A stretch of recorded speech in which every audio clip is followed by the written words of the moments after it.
coffee house chats to hard to swallow conversations. Join our journey as we document our everyday thoughts on personal growth, career, Finances, family, and everything in between. Hey, this is Reynard. And this is Nika. And welcome to our perspectives.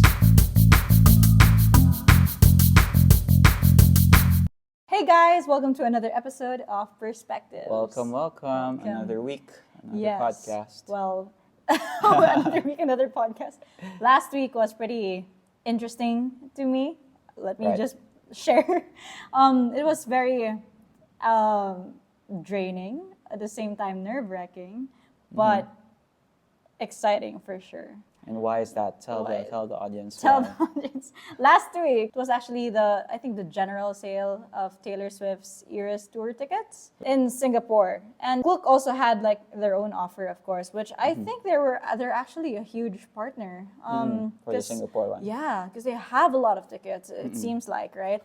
And I really didn't think I'd have a chance to get tickets because it all started with news that when they opened up their registrations for the lottery, there were like 8 million registrants on the first day. Right. And then it ended up with 22 million on the last day. So, and there were only like 6 shows and 55,000 per like seat capacity per show. So that's like, I don't know, you guys do the math, but according to the post that I saw, it's like 1.5% chance of getting that ticket if the numbers are accurate, right? So I didn't really think that it was possible for me to get a ticket, and I've been telling myself, I don't want to try anymore because I do not want to be depressed over it. I do not want to be like all sad over it, especially considering that I still have to work and stuff like that. I know I will get very affected, but then Reynard, he wanted to try, and he did try it in Klook, and thankfully we were able to get tickets. Came in clutch. Yes, thankfully we were able to get tickets. And the best part is, I know that the Eras tour tickets are very expensive, but we were able to save on costs by getting free plane tickets or flights to Singapore. Right, and that's probably why you are watching this episode right now. That was probably something like that, how we got plane tickets for free. And you might be like, oh, I didn't really sign up or like watch this podcast to hear about Taylor Swift. We didn't do, trust us. But yeah, as we were talking about our decision making and stuff about, actually going there, what came up interesting was the idea of, using how we got these flights for free and using things like credit card and that to kind of like get certain things, right? Yeah. Leveraging that and like why it's important or why actually getting a credit card is beneficial. Because it allows for opportunities like this, where you can get flights, other things for free. Yeah, this might sound like a scheme thing, but trust me, I was also very surprised when I know the possibilities of the benefits that you can get from a credit card. Yeah. So, Reynard, why don't you try to start explaining how does a credit card work? Yeah, so I think we touched on this on some of our previous episodes already. But yeah, the most basic explanation of a credit card is it's basically an account where you can pay for stuff ahead and you can pay for it later, right? Meaning you can pay the bank later, right? So for example, so you pay the vendor now using your credit card, but you don't actually lose any money on your end yet, and you will be able to pay that balance off in the next month. Or whenever is your statement date, right? So it's not like your debit card or your bank account where if you use your debit card with a vendor, let's say you go to a restaurant, you give them your debit card. When you swipe that card, let's say for 500 pesos or whatever it is, your bank account will be deducted by 500 pesos. Real time. Yeah. With credit card, you give your credit card and they swipe with 500 pesos. Your bank account is separate from that, so you don't get subtracted, but you will accrue what they call a balance on your credit card, meaning you have 500 pesos that you owe to the credit card company by the time you have to pay for it.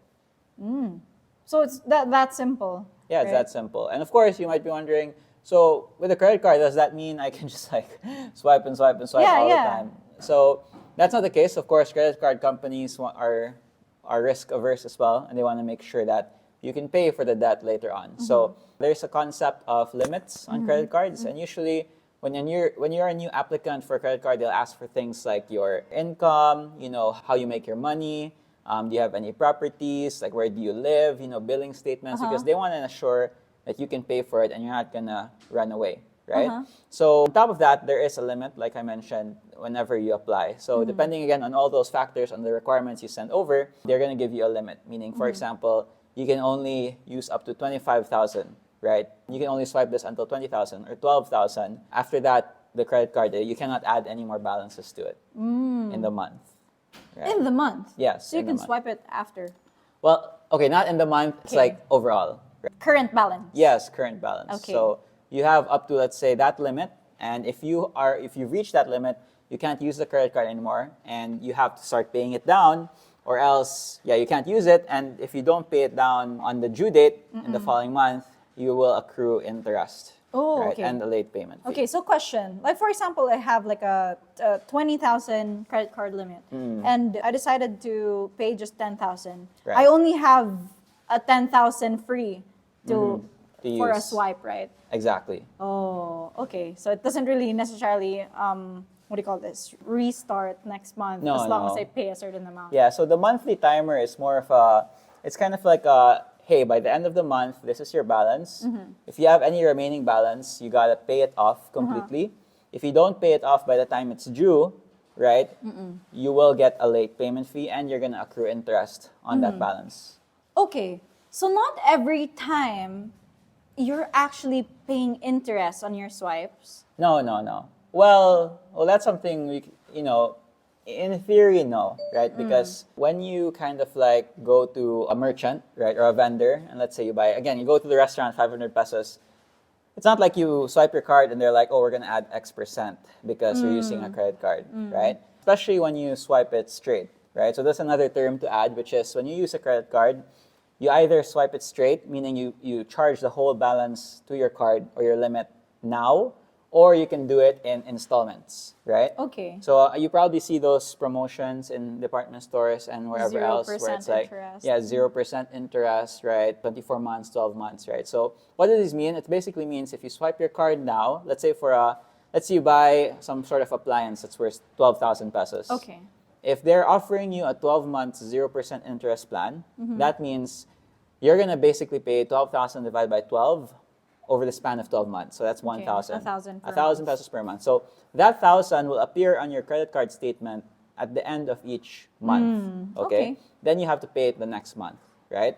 So the great thing about that is you don't have to pay the entire 12,000 upfront, Okay. right?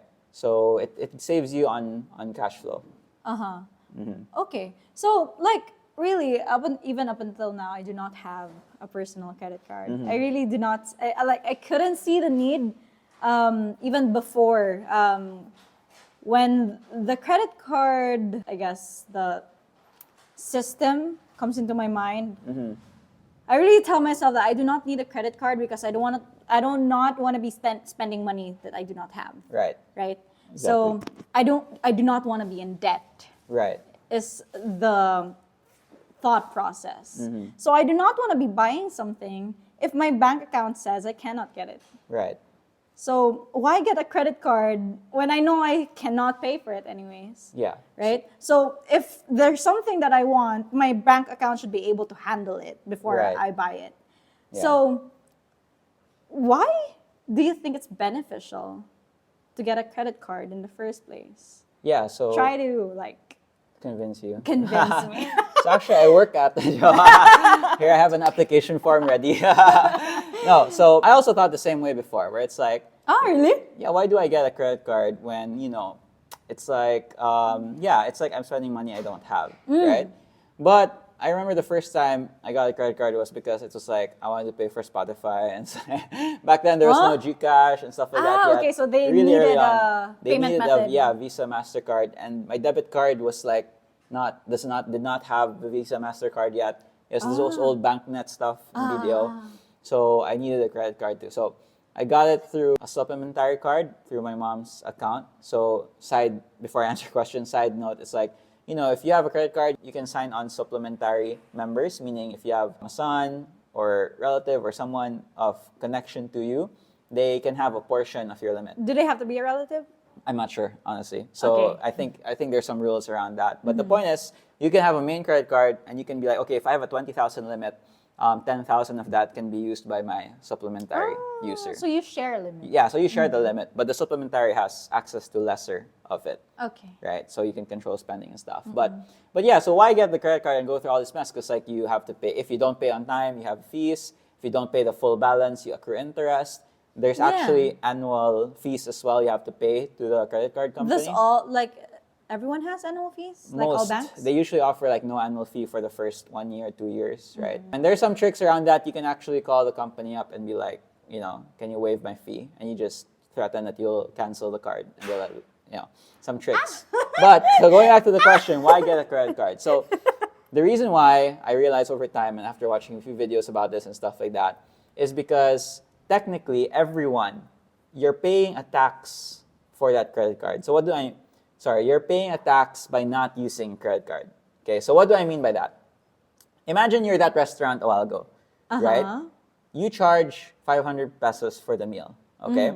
Cash or credit, they don't change, right? If Yes, you pay in of cash, course. it's 500. You pay in credit card, it's 500. Yes. What you don't know is that whenever someone pays in credit card, right, the vendor or the restaurant has to pay a percentage to the credit card company for using their services, right? Okay. So example, companies like PayMaya, like if you're a business that sign up PayMaya, if you swipe on someone's PayMaya terminal, that restaurant's PayMaya terminal, they get around 2.5 to 3% of the transaction as a transaction fee. Okay. Okay, so the restaurant has to pay 3%. So 500 times 3% is around 15 pesos. yeah. They pay 15 pesos to the credit card company or I don't know what they call it, but like whoever processes the payment as a fee for using their services, right? For using the swiper. Is that Yeah, the correct? swiper or the Okay. terminal. The word is the Okay, terminal. Okay. So now you're like maybe okay. So if I'm the person, I'm paying in cash. I'm not the restaurant's not losing the 3%, right? If I'm using a credit card, the restaurant's losing 3%. I'm not really affected by that as the consumer, right? Because I pay my 500. It's not like they let me pay 515. That's true. But what you don't realize is that as more and more people use credit cards, this is more applicable in the US, but of course will start becoming more here as well. If you were the restaurant and you just put yourself in the shoes of the restaurant, if you were the restaurant and you knew that, let's say half of people use a credit card in your restaurant, right? You're losing 3% of your money, your For revenue each credit on card each transaction. Okay. So as a restaurant, right, as the business owner, do you think you're not adding a bit across all Yeah. your prices to make up for those transaction fees? Fees. Right? So Yes, maybe yeah. maybe the meal could have been 490, right? The dish could have been 490, but you're like, I know half my customers use credit card. I'll just I'm add gonna make it an 500. additional 10 pesos. Yeah, it's like you add it ahead, right? So what people don't realize is that prices inherently, in most places, are slightly inflated already to take into account these transaction fees, right? So that cost. It's not just the cost of the meal itself Yeah. for the restaurant, but it's already the cost of the entire service, including the transaction fees. Exactly, right? So Okay. you might not see it as an additional, but technically you're already paying It's already more. baked in. It's already baked in, right? Okay. And again, this isn't black or white, meaning like, oh, this restaurant is adding this restaurant. It's not. It's like, it's on average. You pay a lot, especially when it comes to bigger purchases. You're paying, a bunch of money across the board. Okay. So you're saying that even if I am not a credit card customer, like I go to this restaurant, I'm paying in cash, I am still technically Paying the paying for everybody's transaction fees. You're paying for everybody's flights like ours. So that's the thought in essence, right? That Okay. when you pay the 500 in cash, you are actually paying for someone else's rewards to a certain degree. In theory, because it's like you're not using a card, so you're not getting the benefits of using a credit card that the credit card holders are.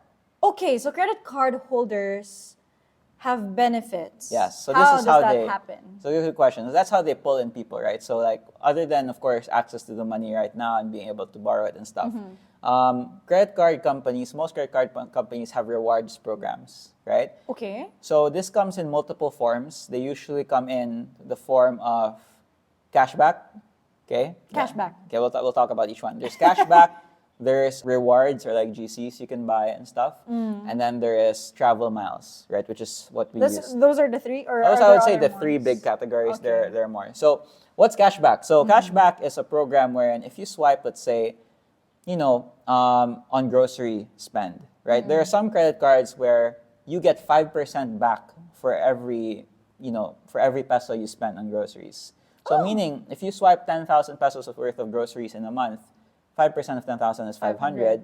You get 500 pesos back in cash Every when? every month. Oh, So you get back 5% of is your it? spend. Oh, And it's not physical cash, it comes in the form of your balance deducted against the balance. gets deducted. Or Okay. depends on the credit card company, sometimes they actually send you the cash in your bank account. I know this happens more outside the Philippines, and in the Philippines it comes in the form of balance payments. But that's cashback, meaning you get the cash back. Question: What Mm-hmm. happens if I fully pay my balance and I get a cashback? It'll get negative. So the company owes you, or you can use the credit card without having to pay it for like 200, Okay. 500 So pesos. kind of the credit card becomes like a bank account. Already. Yeah, it becomes a bank account. Yeah. Oh, Exactly. Interesting. Right? So that's cashback. Second is reward GC. So there are programs where you spend a certain amount or a certain tier and they'll give you 1,000 GC in a certain restaurant or a certain department store. Okay, but Right. there are usually specific vendors. Yes, there are merchants, specific vendors, merchants, and partners, right, Oh, that okay. they're affiliated with. And the last one, which is the most used one, is travel, right? So you can there are cards that are credit cards specifically for travel, right? In Citibank, it's called Premier Miles, and Union Bank, I don't know, I actually know Citibank only. But there are credit cards that are meant for travel where when you swipe and use them anywhere, you gain what they call miles or points. Okay. And these miles or the points are transferable to different airlines and their corresponding miles programs. Do they apply to all airlines? No, so again, depends on the credit card and who they're partnered with. Okay. Right, so even for the because you mentioned the whole GCs, right? So it's also the same with the miles where there are partner airlines. Yes, yeah. So each credit card bank or every bank has their own partners. So you have to be smart about what credit card you get and stuff like that. For example, Union Bank, I know that at least in the card we have, they're only compatible with PAL, Philippine Airlines. With Citibank, they're compatible with multiple international flights, Cathay, Singapore Air, ANA, and Eva Air, and a lot more. Okay. So how do I get miles? So, example, so how it works is when you use your card, you basically accrue points for every peso you spend. So Okay, it's something so- like if you spend 1 peso, you get 0.1 in miles, or 0.05 or some number. There's some conversion. So your spend is converted to points, and those points you can convert to miles in these companies, right? So for example, there's again it differs per credit card company, and that's why this whole thing is an industry of its own. There are people out there, there are blogs out there, there are websites whose whole niche is how to maximize your credit card Wow. points, right? And this is where I learned some of this stuff. So, for example, if you have 1,000 points in your card already, there's a conversion kind of like you can do where it's like for every 1 point you have in your credit card, it's equal to, let's say, 0.5 miles in this company, in this airline. In this other airline, it might be 0.8, right? Depends on how they're partnered, right? Okay. So you convert. So your spend was converted to points for the credit card, and the points for the credit card will be converted to miles in the airline, I right? see. And when you reach the miles in the airline, how they convert that into an actual trip is also different per airline. It's not actually the miles you know. It's not physically the physical mile. No, it's you like they travel call it miles, through but it's plane. not. That's why it's confusing. It's like, oh, you think it's just miles, but it's not. It's like So miles is just another term for yeah, points. it's just another term for points. So you still have to go to the site and you have to pick some of these companies, they have like a table that's like, if it's this place to this place, this You'll is how need many how- miles, right? If it's this place to that place, this is how many miles you need. So you gotta work your way all the way back to see how much you need to spend to get certain stuff free, right? So it's not easy. It's complicated, but over time, if you use your card, you accrue those miles. You accrue those points, you turn into miles, and those miles you turn into actual trips. Okay. So why do you think it can come out net positive for example, a person like me? Like, if I'm gonna be using my credit card and I'm gonna pay for those interests, I'd rather pay the interest straight to that. I don't know, like airlines Right. partner You're instead. saying that instead of paying the interest of the card, you Exactly. would just So save up like money all for the this, flight. like all this process and everything, I'd just rather save on the interest and I'll just not get a credit card and I'll just buy the ticket itself. Right. So why go through all this trouble? So the key thing here is the assumption that you're accruing interest, right? Meaning you're not paying your card on time. So it's the technique here is that you must be swapping out your you must be swapping out your regular expenses to using your credit card. No, don't add to your existing interest expenses, right? Because like for example, if you're making 20K per month, you're spending maybe 15K already on like groceries and all these things that you use your debit card with. Don't get a credit card and magically increase your spending and buy an iPad on installment Okay. 10K per month. Because So- you're going over your means. And of course, you will start accruing interest on the balance you cannot pay. But if you get a credit card with the purpose of replacing that 15K you already spend on your debit card, you spend it on your credit card instead and you just pay it off immediately, you won't have any problems. So the trick is not to get like interest. Yeah, the trick is to not see the credit card as more invisible money. It's to see it as just a way of paying the money you already have. So, that's, I think, the big misconception people have with credit cards. It's like, I get a credit card and it's like, oh, I now have 10K and 20K in cash I can use anytime for emergencies and Okay. stuff, which is true, right? The whole emergency use case is very important as well.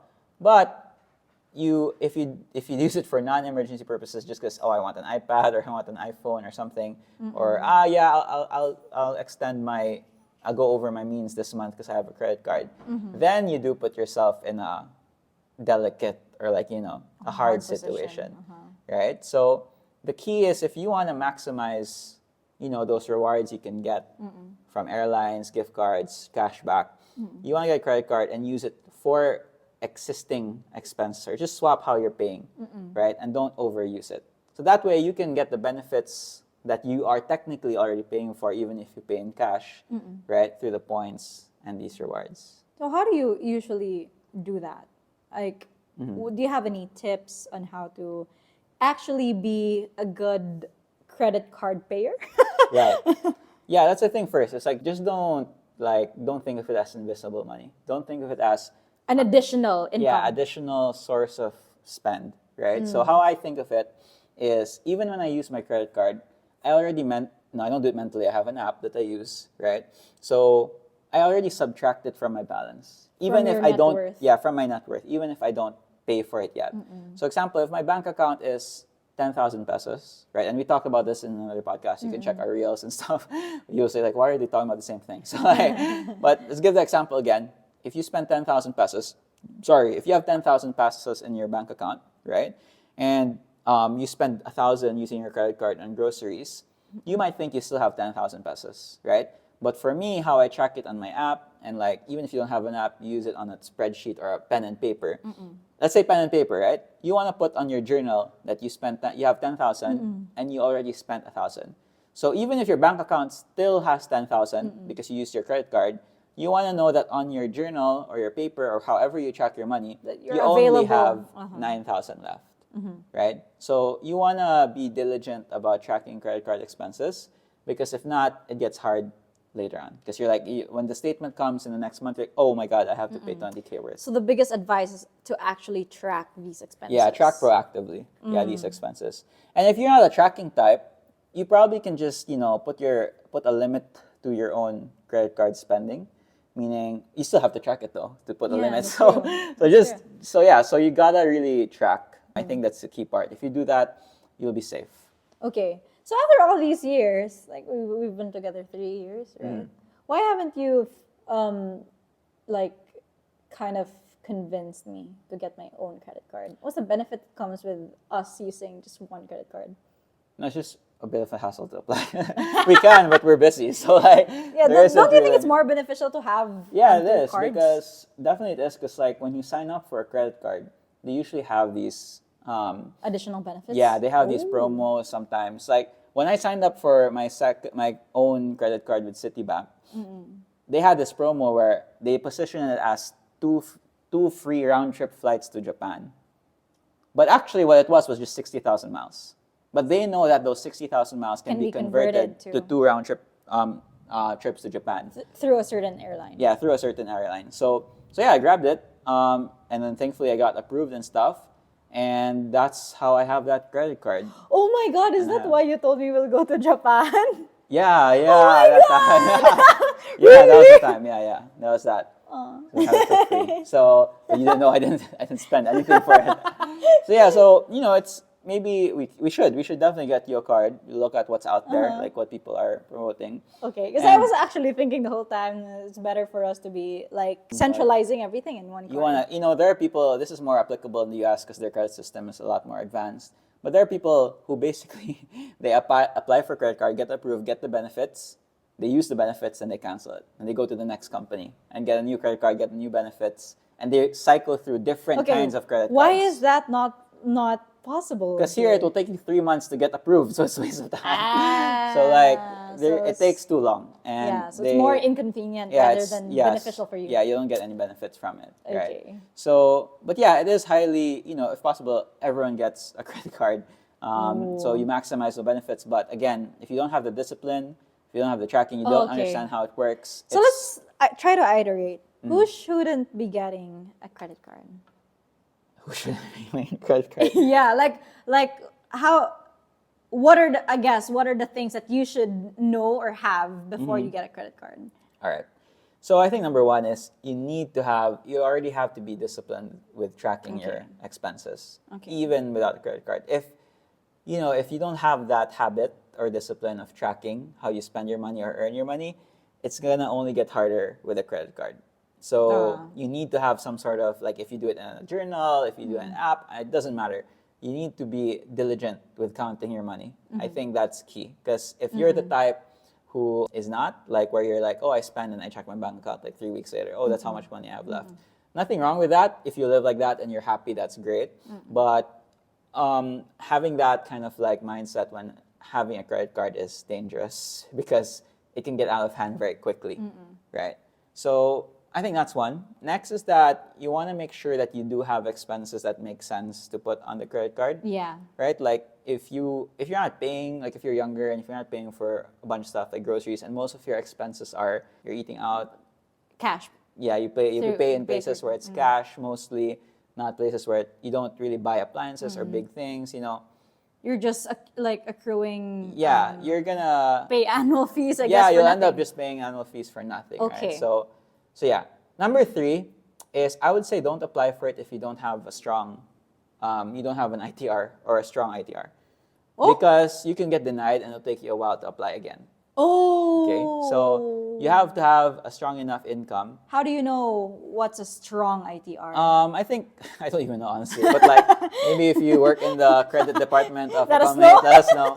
But I have a feeling it's it's funny because they're more likely to approve people with jobs than people with businesses. It's the weirdest thing ever. Like, so first you gotta be employed. That's number 1.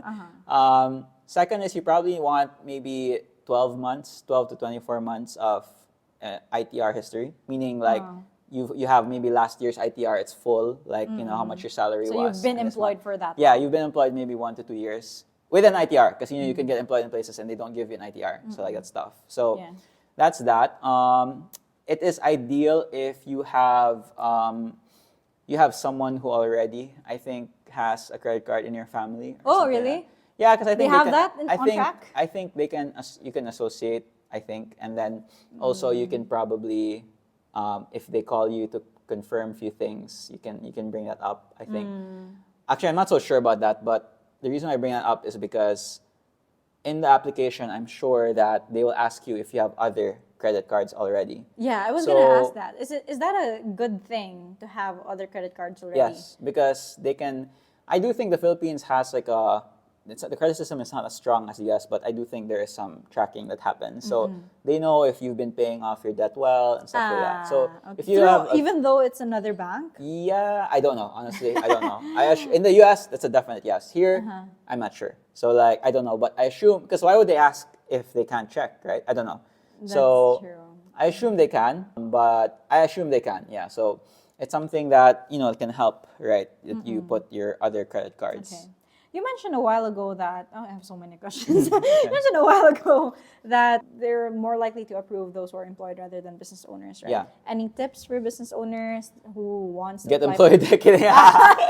Honestly, it's tough. Like it's weird because like I kind of get though why it might like they might not be able to approve business owners right away because not it's more risky. yeah, right? it's more riskier. I A get business it. is more riskier. Than so. unemployed. Yeah, Employment. I mean, most of us will actually think that businesses, like having a business is the way to go. Like you'll definitely get rich, but it's not true. It's so It much has high risk. risk, right. Yes, but high rewards for sure. Yeah. So I actually think that you gotta. This is same with loans, where it's like they want you to be operating for at least 3 years. So I think that 3-year mark is a key, like something in the industry where they're like, At least if you're running for at least 3 years, that means you already know your thing. You probably Exactly, are already right. profitable. So another thing with business owners is I do recommend you set up a corporate account in a bank of your choice very early on because I remember that for some reason Security Bank, who was our corporate account back then, gave me a pretty sizable credit limit even if I was self-employed. But that was like 2 to 3 years in.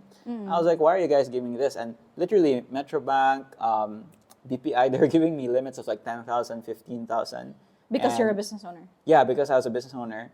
And then, but in Security Bank, they gave me 500,000 off the bat. Why? I don't know. So like, I have a feeling it's because they know our numbers as a business, and if ever something goes wrong, they 'cause can our chase cor- me down. 'cause Our the corporate account. account was Security Bank.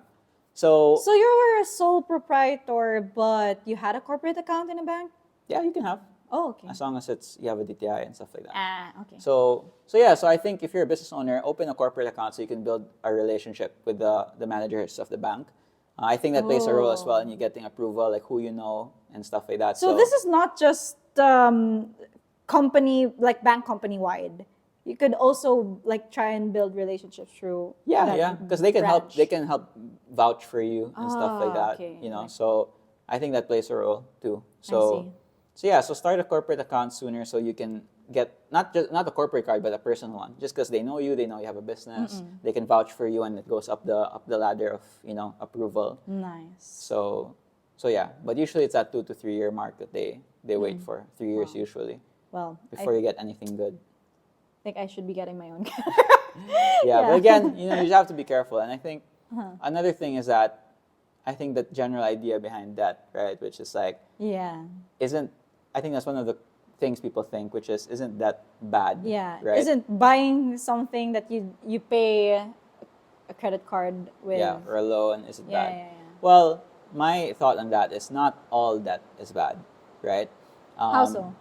There is debt that is productive, meaning if you really don't have the cash flow for something right now, but you know that thing, if you get right now, will help you advance and make more money in the next 2 to 3 months, why not get it through debt?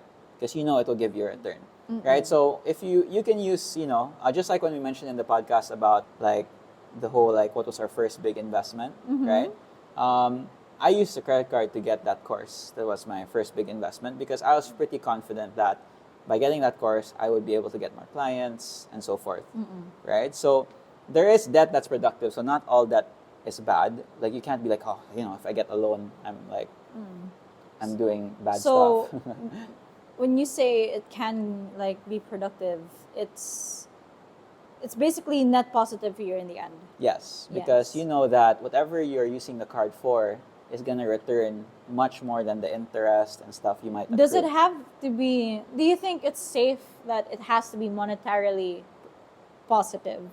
Not necessarily. Like you can probably save time. Example, let's say there's something. I don't have a concrete example with time, but like there's something that takes you a lot of time, or maybe health, right? Like it's like, let's say you're high BP or something like that, and there's this device that helps you monitor it, but you don't have the cash right now. So you can die tomorrow because you don't. So you use your card. So like you can be protected and all these things, right? And also emergencies when it comes to hospitals and stuff, a credit card can be Medical very helpful. bills. Medical bills. Those things can help you split out into installments and stuff like that. Another more, more not very essential thing is, for example, which is basically what happened to us recently, which is, let's say there's a destination you want to go to and they're offering this really deep sale. Right? okay. So, but that Okay. sale is up to, let's say, 3 days from now. You do not have the cash, but the booking period is until like 6 months from now, right? You know for a fact that you can afford this if it were only, split out in those 6 months, right?